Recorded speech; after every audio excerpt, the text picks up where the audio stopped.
구독자 여러분 안녕하세요. 무지건강 박쌤입니다. 낮에는 여름 같고 아침 저녁으로는 좀 쌀쌀합니다. 일교차가 하루에 13도 이상이 나고 있습니다. 저도 지난주에 감기에 걸려서 좀 고생을 했는데 구독자분들은 감기에 걸리지 마시고 건강한 생활을 하시기를 다시 한번 기원 드려 봅니다. 요즘 보온이 상당히 중요합니다. 어쩌면 한겨울보다도 훨씬 더 중요하거든요. 그러니까 따뜻하게들 옷 입고 다니시고 더우면 벗는 게 낫습니다.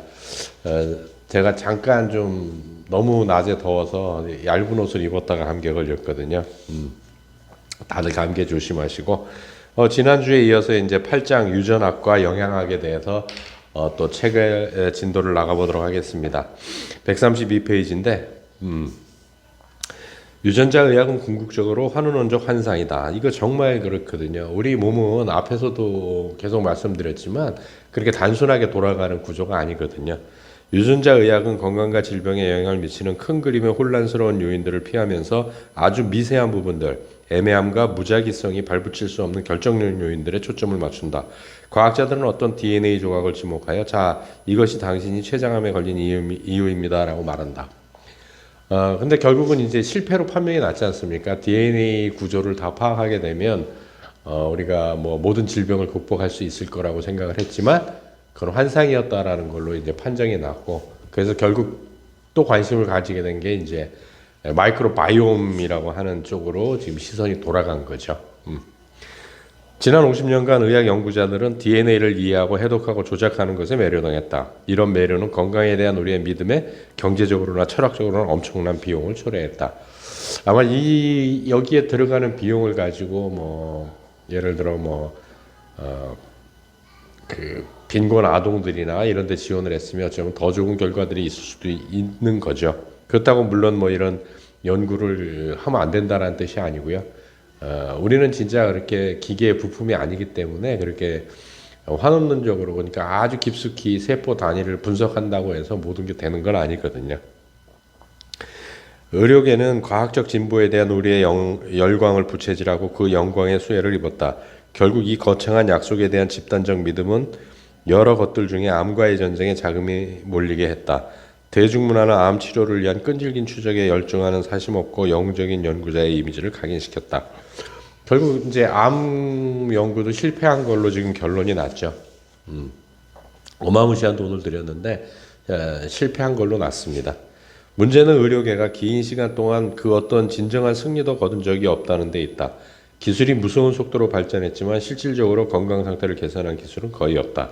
의약품은 지난 50년 전보다 자동차 사고나 급성 심장 발작 같은 응급 사건 후 생명을 살리는 데 있어서는 큰 진전을 보인 반면 심장질환과 암 같은 만성질환 등 소위 풍요의 질병에 예방하는 데는 1950년대보다 나아진 것이 없다. 그러나 우리는 여전히 다음 백마탄 기사를 기다린다.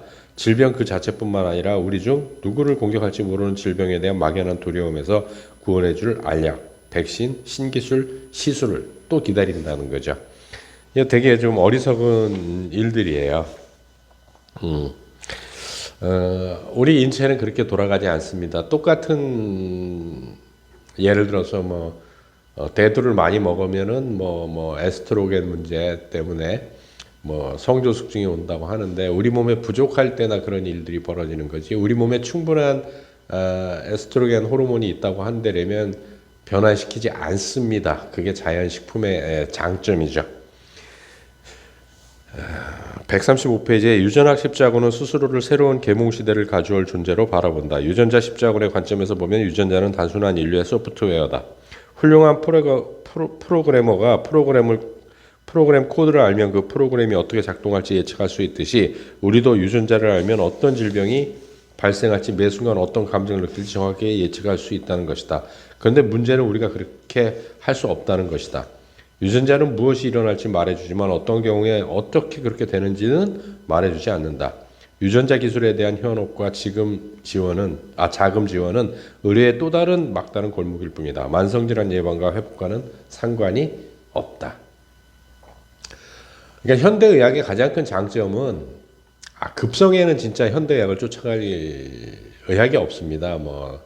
자연의학이든 쫓아갈 수가 없어요. 맹장 터졌는데 내가 당장 수술해야죠. 배 열고 수술해야죠. 당연한 거죠. 그렇지만 만성질환 앞에서 현대의학은 맥을 못 씁니다. 어떤 것도 해결할 수 있는 방법이 없습니다. 그래서 어떤 질병들 중에 뭐 증후군 이런 병명이 붙은 질병들이 상당히 많습니다. 그건 병은 있는데 원인을 모른다라는 얘기를 그렇게 증후군이라는 단어를 붙이는 거거든요. 그래서 사실은 되게 슬픈 얘기들이 많습니다. 우리 몸의 세포들은 동일한 유전자를 가지고 있지만 각 세포들은 매우 다른 일을 한다. 간세포와 신경세포, 장의 상피세포는 형태와 기능에 있어서 완전 다르다. 그들의 구조적, 기능적 차이는 오로지 각각의 세포 내에서 선택되어 발현되는 DNA 염기에 의해 결정된다. 30억 염기들 중 특정 염기들이 각 세포에 맞게 선택되는 과정은 자연의 경이로움을 보여준다. 이게 어떤 실험실에서 하는 것처럼 우리 몸을 그렇게 해부한다거나 그렇게 돌아가는 게 결코 아니거든요. 이 과정의 모든 단계는 인체의 생화학, 시기, 신체활동, 약물, 정서 그리고 생각할 수 있는 모든 변수에 영향을 받을 수 있다. 유전자 발현이 서로 영향을 미칠 뿐만 아니라 유전자 발현 전후에도 끝없이 복잡한 반응을 하면서 정보를 주고받는다. DNA에서 단백질이 합성되는 양은 그 시점의 필요 정도의 영향을 받는다. 단백질뿐이 아닙니다. 뭐든지 그렇습니다. 지금. 단백질이 충분하면 합성은 느려진다. 그런데 단백질 합성 속도가 늦어지는 것은 여러 방식으로 조절될 수 있다. DNA, RNA 전사 과정 혹은 RNA 단백질 번역 과정 혹은 두 과정 모두에서 속도가 변할 수 있다. 실험실처럼 그렇게 되는 얘기가 아니라는 얘기예요. 또 그래서 이제 141페이지에 영양학의 성장과 쇠락을 얘기를 하면서 콜린 캠벨 박사는 대단한 영양학자거든요. 세계적으로 알아둔 영양학자인데 이제 영양학을 또 이제 비판하시는 거죠. 142페이지에 개별 영양소들의 발견과 역할에 주로 초점이 맞춰졌지만 영양학은 과학 분야로서 순풍을 탔다. 하지만 역설적이게도 영양학의 환원론적인 본성은 유전학이 영양학을 대체할 길을 열어줬다. 우리가 병드는 이유에 대해 유전학이 훨씬 더 환원론적인 답을 제시하기 때문이다. 환원론적 과학으로서 영양학은 막다른 골목에 다다랐고 유전학은 영양학을 딛고 정상에 오르게 된 것이다. 이게 되게 재밌는 게 우리가 지금도 어떤 얘기를 합니까? 한 가지 제가 노상 예를 들어 드리는 거지만 녹차에 카테킨, 그래서 카테킨을 먹으면 암이 예방된다. 녹차에는 카테킨만 있는 게 아니거든요. 그러면은 녹차에서 카테킨만 추출해서 먹으면은 그러면 암이 예방될까요? 결국 그런 일은 벌어지지 않습니다. 네. 녹차 자체를 먹어야 되는 거죠. 만약 건강상 비극이 유전자에 의해 결정된다면 우리가 건강을 위해 노력할 일은 없다. 만약 우리의 선택이 태어나면서 받은 유전자를 이길 수 있다면 우리는 건강을 이루고 유지하기 위해 노력할 이유가 있다. 결국 근데 이제 제가 개인적으로 생각할 때 가장 슬픈 것 중에 하나가 뭐냐면 현대의학에 대해서 슬픈 얘기 부분이에요. 모든 게 환자의 잘못으로 돌리는 의사들의 그 단어 선택들이나 이런 것들에 의해서 죄의식을 갖게 한다는 게 되게 잘못됐다고 생각을 합니다. 왜냐하면 질병에 대해서 가장 전문가는 누굽니까?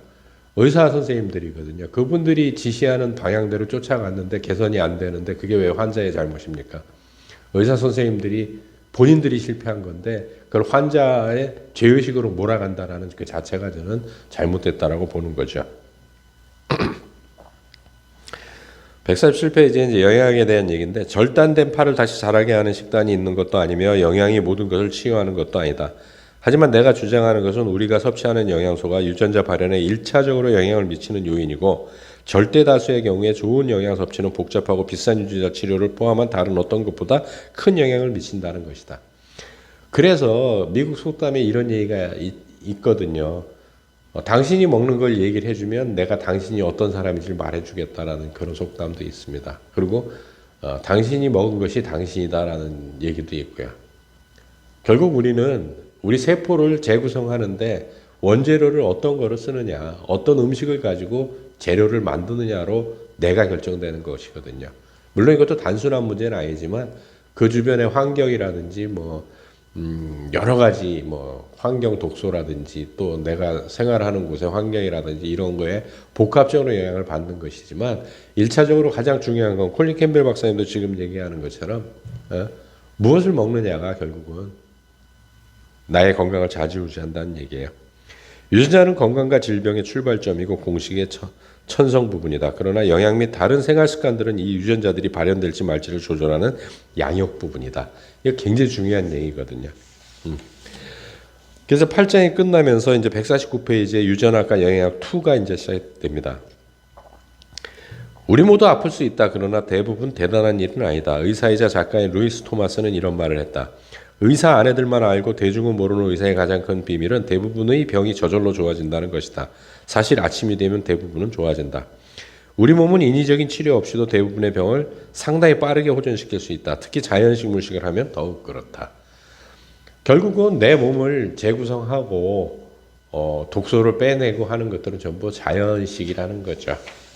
공장에서 생산된 것이 아니고 땅에서 생산되는 자연식이라는 거죠. 근데 이제 워낙 환경 오염이나 이런 것들, 농약이나 이런 것들에 의해서 이제 자연식이라는 것도 사실은 별로 믿음은 안 가는 상황이긴 합니다. 가슴 아프지만.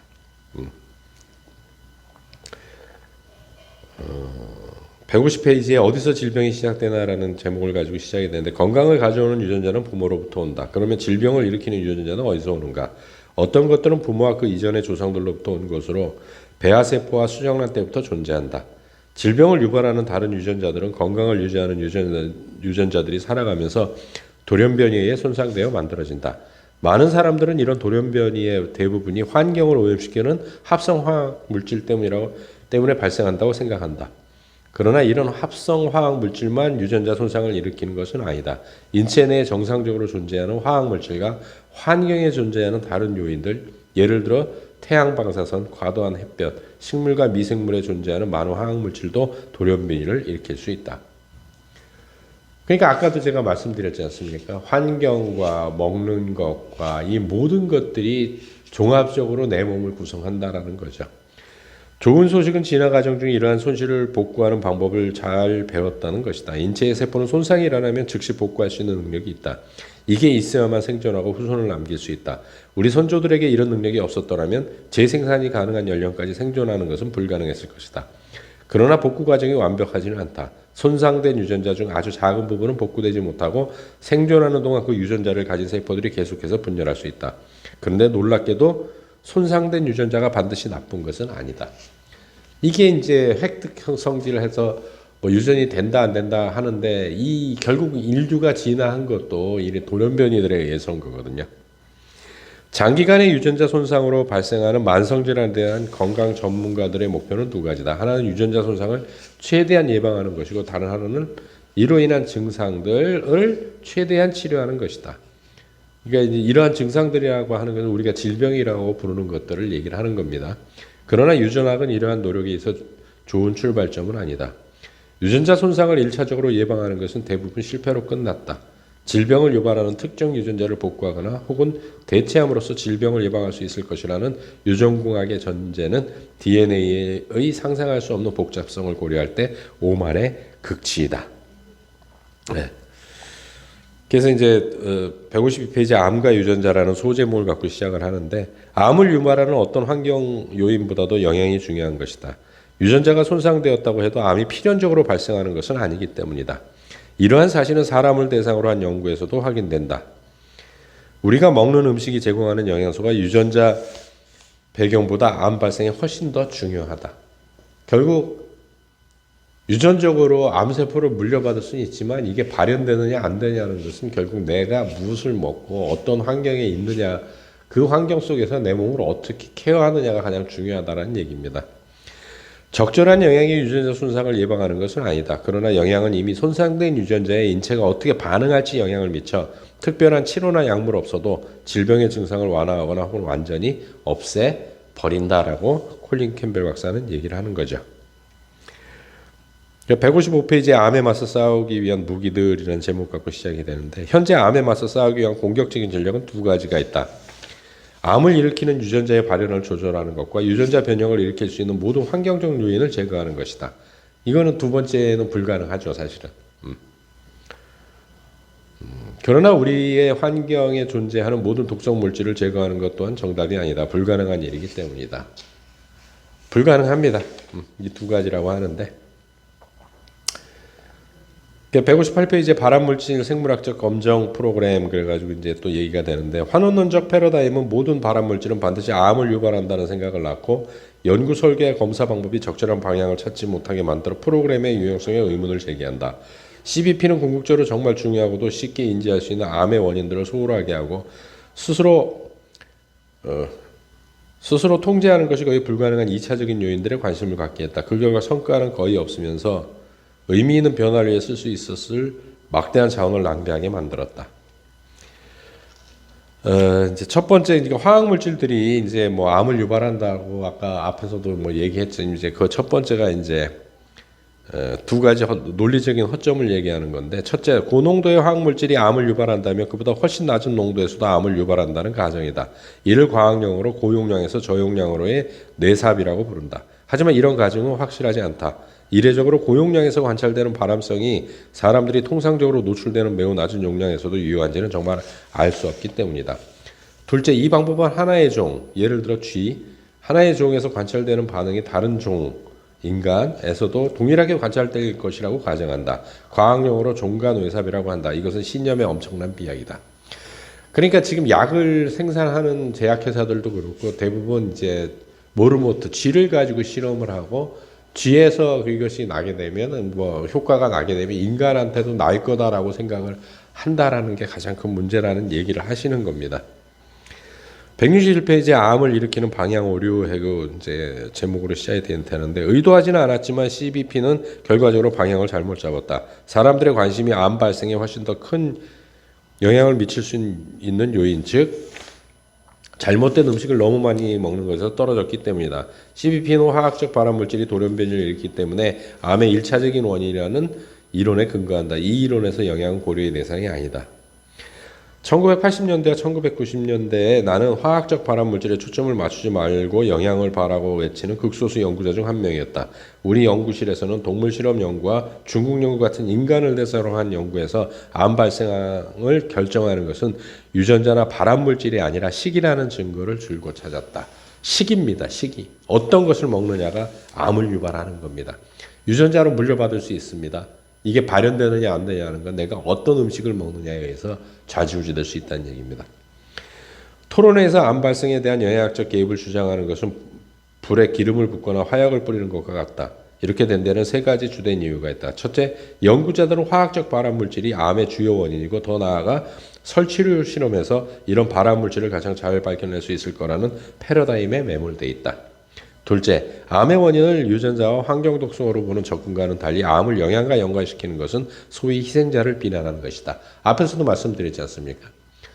전문가들이 실패한 거를 환자 개인한테 돌려버리는 이거 아주 문제가 있는 거죠.